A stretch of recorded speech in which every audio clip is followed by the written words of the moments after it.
ఇలాంటి దారుణమైన పరిస్థితి చూడాల్సి వస్తుందని చెప్పి ఏ పొద్దు కూడా అనుకోలే.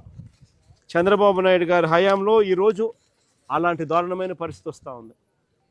ప్రతి విషయంలోనూ చంద్రబాబు నాయుడు గారు ఏదైనా ఇటువంటిది ఏదైనా జరిగినప్పుడు డ్రామా చేస్తాడు. వెంటనే చేసేస్తాము, వెంటనే 10,000 మంది రైతులతో ఫోన్లో మాట్లాడాడు అంటాడు. వెంటనే ఇదిగో చేసేస్తున్నామని అంటాడు. మొన్న ఏమంటాడు, ఉల్లి రైతుకి ఏమంటాడు, ఉల్లి రైతుకి ఏమన్నాడు, హెక్టార్కి 50,000 అన్నాడు. దాని ముందు 1,200 రూపాయలు పర్ క్వింటాల్ కొంటానన్నాడు.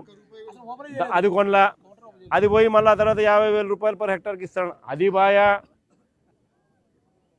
ఆ తర్వాత scene cut, Chandrababu topic divert, మళ్ళీ ఏదో అంటాడు.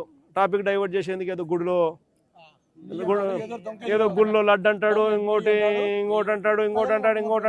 అయ్యినాడు ఆంధ్రజ్యోతి TV5 డంక టాపిక్ దాంట్లో డైవర్ట్ చేస్తారు. మళ్ళీ ఈ రైతులంతా మళ్ళీ రైతుల బతుకులు మళ్ళీ బస్ స్టాండ్.